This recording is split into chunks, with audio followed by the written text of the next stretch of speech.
हरिहर अपने परिवार के साथ जंगल से सटे एक छोटे से गांव में रहता था।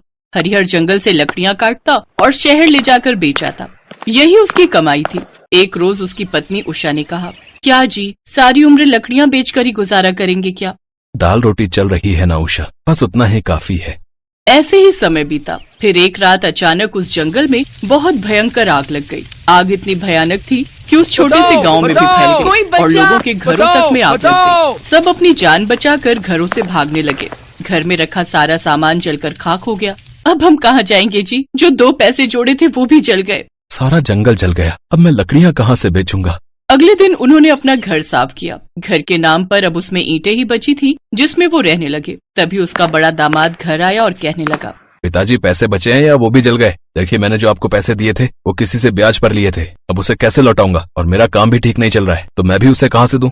नहीं बेटा, कुछ नहीं बचा, मेरे पास पैसे नहीं है। उनके पास कुछ नहीं बचा था, वो सभी भूखे थे। तभी हरिहर की बेटी सीमा की नजर अपने आंगन में बचे उस कच्चे आम के पेड़ पर जाती है। वो झट से जाती है और कुछ कच्चे आम तोड़कर ले आती है। फिर उन्हें काट कर नमक के साथ सबको खाने को देती है। वाह दीदी, ये तो बहुत स्वादिष्ट है। हाँ सच में बेटी। हाँ, लेकिन इसका स्वाद और बढ़ जाता अगर हम इन कच्चे आमों के साथ मसाला लगाकर बेचे। कैसा मसाला बेटा? वही मसाला जो जीरा, धनिया, नमक, लहसुन, काली मिर्च सब पीसकर और भी कुछ विशेष तरह का सामान डालकर हम उसको बेच सकते हैं। लेकिन सामान के लिए पैसे कहाँ से आएंगे? तभी विमला अपनी साड़ी के पल्लू में छुपाए हुए 200 रुपए का नोट निकालती है। ये आखिरी नोट बचा है जो आपने मुझे कल घर खर्च के लिए दिए थे। साड़ी के पल्लू में बंधा था इसलिए बच गया।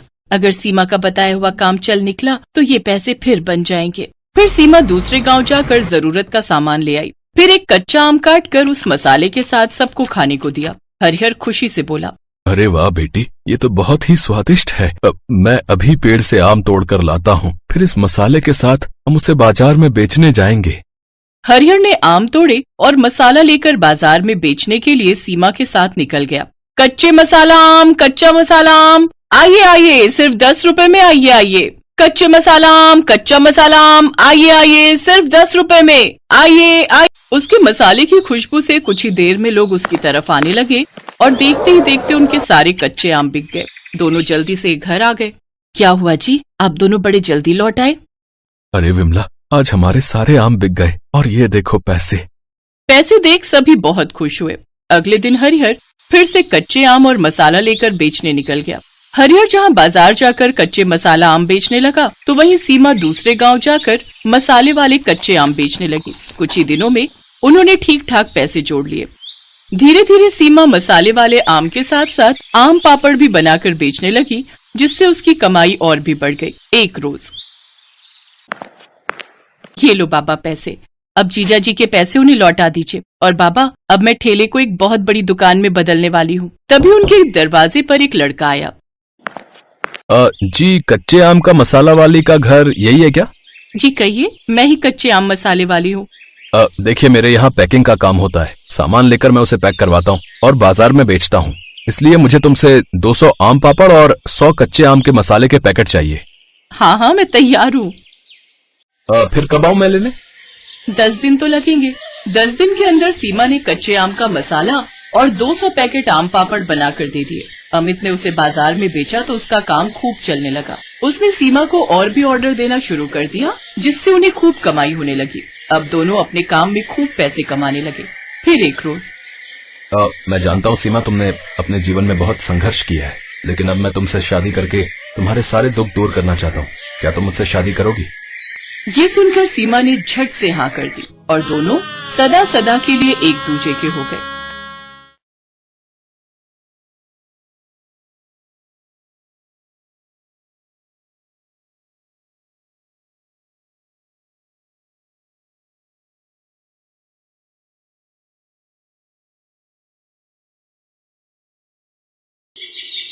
सीमा के पिताजी सब्जी बेचते थे। उनकी तबीयत अक्सर खराब रहा करती थी। इस कारण शाम के समय सीमा उनका काम संभाल लेती थी।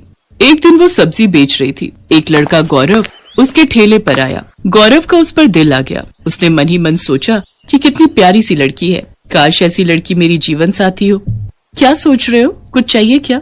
ओ हाँ, वो मैं भूल गया था। आधा किलो पालक और आधा किलो आलू चाहिए। सीमा ने सब्जी तौल कर रख दी। अब तो गौरव रोज सीमा को देखने के बहाने से सब्जी खरीदने आने लगा।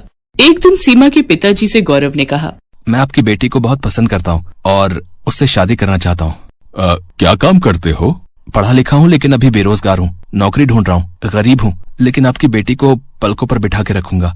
मुझे आपकी बेटी के अलावा कुछ नहीं चाहिए।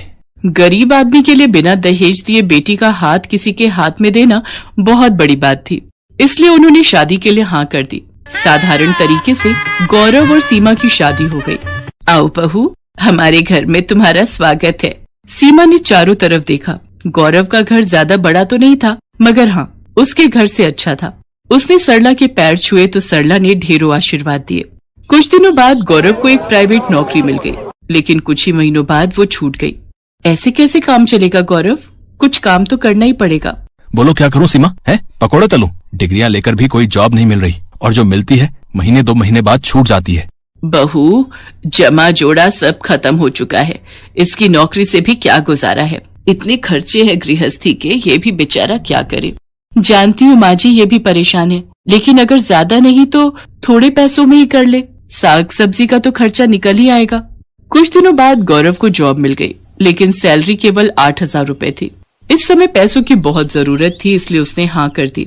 बहू, आज खाने में क्या बनाया है? कुछ नहीं माँ जी, घर में कोई सब्जी नहीं है। मैं सोच रही थी कि मैं घर आऊं, पापा 2-4 दिन की सब्जी तो रखी देंगे हमारे लिए। नहीं बहू, ऐसे अच्छा नहीं लगता। वैसे भी क्या कहेंगे कि खर्चा खत्म हो जाता है तो बेटी को हमारे यहाँ भेज देते हैं साग सब्जी लेने। ठीक है तो माँ जी, रोटी बना दी है। मेरी मम्मी ने थोड़ा अचार दिया था, उसी से खा लेंगे। वैसे भी सब्जी के लिए पैसे नहीं है। गौरव की सैलरी भी महीने के आखिर में मिलेगी। सीमा ने खाना परोस दिया, थाली में रोटी और अचार रख दिया। अरे आज तुमने सब्जी नहीं बनाई है क्या? सब्जी के लिए पैसे नहीं है गौरव, कुछ दिन अचार से ही खानी पड़ेगी रोटी। बहू, ये अचार तो बहुत ही लाजवाब है। ये किसने बनाया? मेरी मम्मी बनाती है माँ जी, वैसे मैं भी बना लेती हूँ। आपकी सैलरी मिल जाए तो तुम भी ये अचार जरूर बनाना, सच में बहुत बढ़िया लग रहा है। मेरी मम्मी कहती है अगर एक समय को सब्जी ना मिले तो अचार से रोटी खाई जा सकती है। अरे बहू, इतना स्वादिष्ट अचार मिले तो मैं हर समय अचार के साथ ही रोटी खाऊं। उसके कुछ दिनों बाद सीमा अपनी सास से कहती है, माँ जी कुछ नींबू रखे थे, मैंने उनका अचार बनाया है, जरा ये भी चख कर बताओ।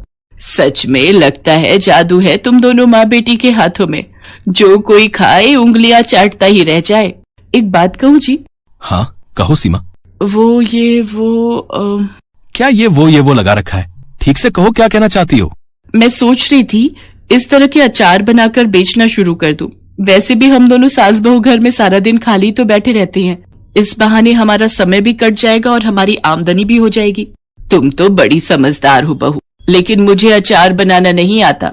गौरव अगर हाँ कहे तो फिर मैं आपको सब सिखा दूंगी। ठीक है, इस महीने की सैलरी आने दो, फिर तुम अचार बना लेना, ठीक है? सीमा खुश हो गई। वो 1 तारीख का इंतजार करती रही। गौरव की सैलरी मिलते ही वो कुछ अचार के मसाले, आम, गाजर, मूली, नींबू खरीद लाई और फिर दिखा दी अपनी कारीगरी। उसने अपनी सास की मदद से कई तरह के खट्टे मीठे अचार बनाए। अचार तो बन गया सीमा, लेकिन तुम इसे बेचोगी कहाँ? ये तो हमने सोचा ही नहीं। हम ये अचार बाजार में बेचेंगे, और कहाँ बेचेंगे। और दोनों सास बहू अचार के डिब्बे लेकर बाजार में चली गईं। अचार ले लो, अचार आम का लो, नींबू का लो, गाजर मूली का लो। तभी एक औरत उनके पास आती है और कहती है, बहन जी कैसे दिया ये अचार? 80 रुपए किलो है। ये तो बहुत सस्ता है, 30 रुपए किलो तो आम ही हो रहे। इसकी तो खुशबू से ही मुंह में पानी आ रहा है, पता नहीं खाने में कैसा होगा। पहले चख कर देखिए फिर खरीदिए। वाह वाह, मजा आ गया। जैसी खुशबू वैसा अचार। लाओ 1 किलो दे दो, हमारी बहू प्रेग्नेंट है, खाएगी तो उसका मन अच्छा हो जाएगा। उस दिन उनका सारा अचार बिक गया। सास बहू दोनों के चेहरे खुशी से खिल गए। वैसे ज्यादा फायदा नहीं हुआ था क्योंकि अचार उन्होंने सस्ते में बेचा था, लेकिन एक उम्मीद की किरण नजर आई कि उनका काम चल निकलेगा। अगले दिन सीमा सरला से कहती है, माँ जी आप सब्जियां काटिए, तब तक मैं मसाला बनाती हूँ। बहू आज कुछ ज्यादा अचार बनाएंगे। और वो हर हफ्ते अचार बनाकर बेचने लगी और अब अचार ज्यादा बिकने लगा। सीमा ने सरला से कहा, माँ जी मेरे मन में एक विचार आ रहा है।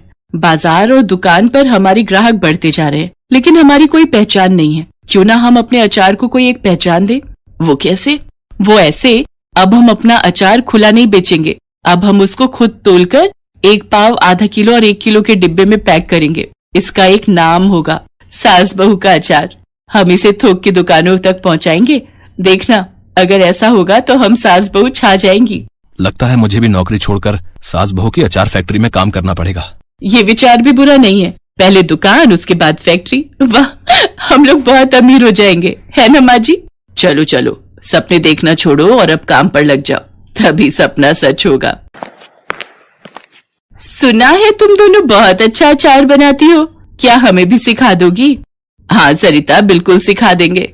हमने अपनी दुकान खोली है जिसका नाम रखा है सास बहू का अचार। तुम अपने साथ और लड़कियां और बहुओं को भी ले आना, इसी बहाने वो भी अचार बनाना सीख लेंगी और हमारे यहाँ पैकिंग का काम कर लेंगी। इसके बदले हम उन्हें पैसे देंगे।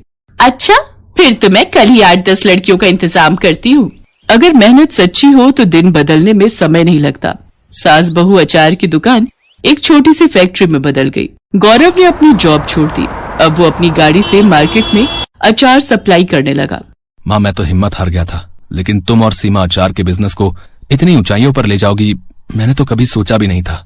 बेटा, ये सब सीमा की मेहनत का नतीजा है। नहीं जी नहीं, ये सास बहू की मेहनत का नतीजा है।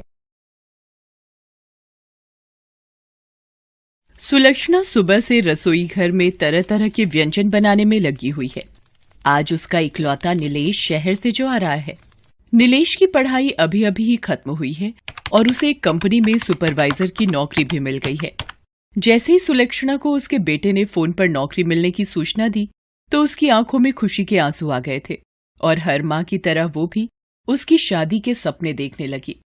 भगवान का लाख लाख शुक्र है बेटा, तेरी नौकरी लग गई। अब तू जल्दी से शादी भी कर ले। क्या माँ, शादी? और अभी थोड़े पैसे तो जोड़ लेने दो। फोन पर नीलेश ने अपनी माँ की बात काट दी, लेकिन सुलक्षणा ने तय कर लिया था कि जब नीलेश गांव आएगा तो उसे शादी के लिए मना लूंगी। सुलक्षणा ने लगभग सारा खाना तैयार कर लिया था। बस वो नीलेश की पसंद का अचार लाने छत पर जा रही थी, तभी उसके दरवाजे पर एक कार आकर रुकी। उस कार से नीलेश बाहर उतरा। उसे देखकर सुलक्षणा सोचने लगी, नीलेश कार से आया है, पर ये तो हमेशा बस से गांव आता था। मुझसे कहता है कि पैसे जोड़ने हैं, लेकिन खुद बिना मतलब के ये लड़का पैसे बर्बाद करता है। अभी उसकी खबर लेती हूँ। ये सोचकर और बनावटी गुस्सा अपने चेहरे पर लाकर जैसे ही वो बाहर गई तो उसने देखा कि दुल्हन के लिबास में एक लड़की भी कार से उतरी। सुलक्षणा उस लड़की का मुंह घूर घूर कर देख रही थी और सोच रही थी, कौन है ये लड़की? कहीं नीलेश ने इससे शादी तो नहीं कर ली? लेकिन मेरे बिना वो शादी कैसे कर सकता है? सुलक्षणा के दिमाग में कई सारे प्रश्न एक साथ आ जा रहे थे, लेकिन बिना नीलेश के बताए उसे किसी का जवाब तो नहीं मिलना था। तभी नीलेश ने उस लड़की को, जिसका नाम आरती था, उससे कहा कि आरती, ये मेरी माँ है और तुम्हारी सासू माँ। इनके पैर छूकर आशीर्वाद लो। सासू माँ? ये शब्द सुनते ही सुलक्षणा के कान खड़े हो गए। उसके जहन में चल रहे सारे सवालों का जवाब उसे मिल गया था। आरती ने उसके पैर छुए। खुश रहो बेटा, खुश रहो। नीलेश अपनी माँ का चेहरा देख रहा था। उसमें वो अपनी माँ का दर्द महसूस कर सकता था। नीलेश अपनी माँ को अचानक हुई इस शादी के बारे में बताना चाहता था, लेकिन उसके पहले ही उसकी माँ ने अपने मुंह पर उंगली रखकर उसे चुप रहने का इशारा किया और उन दोनों को बाहर ही इंतजार करने को कहा। आरती और नीलेश की समझ में नहीं आ रहा था कि आखिर माँ ने उन दोनों को बाहर क्यों खड़ा कर दिया। कुछ ही देर में सुलक्षणा अपने हाथों में आरती का थाल लेकर आई, फिर बहू की आरती उतारी, फिर वो दोनों घर के अंदर आए। माँ, तू नाराज तो नहीं है ना? शादी जैसा इतना बड़ा फैसला मैंने तेरे बगैर ले लिया। बिल्कुल नाराज हूँ। तुमने चुपके से शादी कर ली, अपनी माँ को भी नहीं बताया। अरे, एक माँ के भी तो कुछ अरमान होते हैं। वो माँ जी, तुझसे कोई नाराजगी नहीं है बेटी, बस इस नालायक से है। सुलक्षणा की बात को सुनकर आरती का मन थोड़ा शांत हुआ।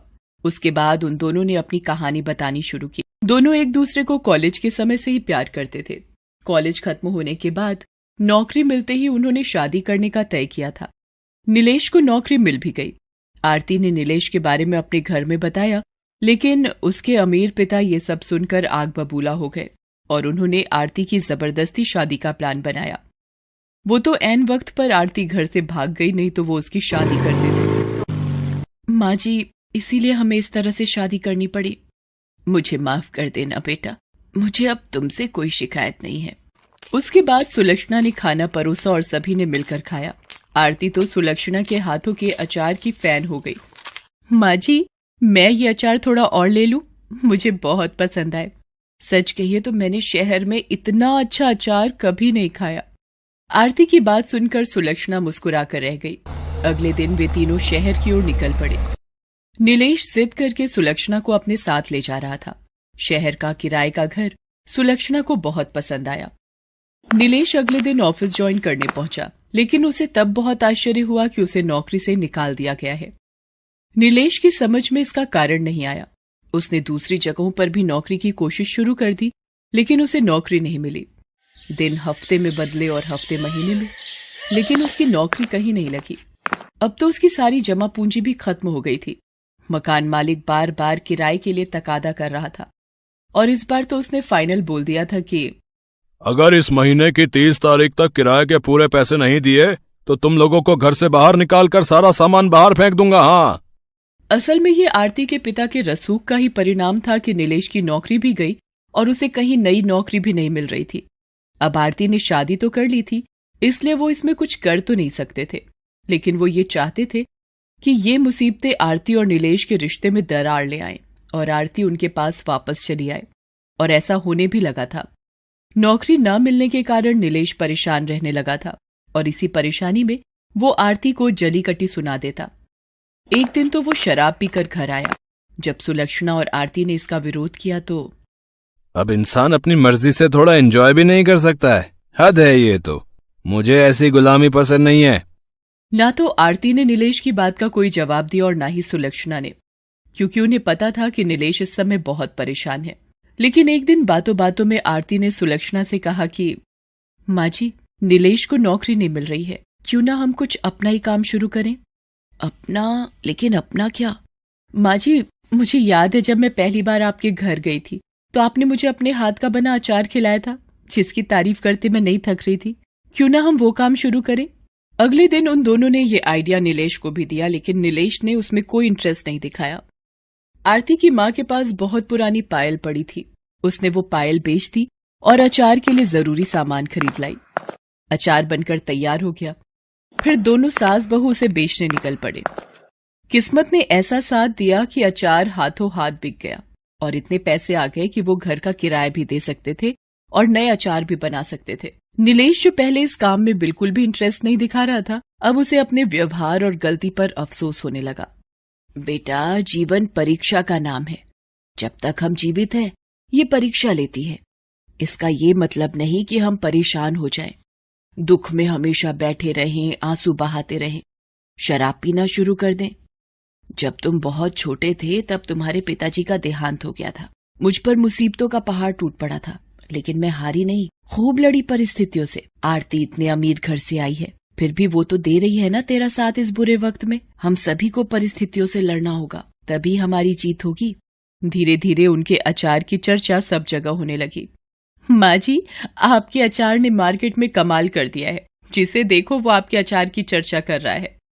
आरती, जिस हिसाब से मार्केट में डिमांड बढ़ रही है ना, मुझे लगता है कि हमें कुछ लोगों को काम पर रखना होगा और शायद एक दुकान भी लेनी पड़े। उन्होंने दुकान भी किराए पर ली और कुछ लोगों को किराए पर भी रखा।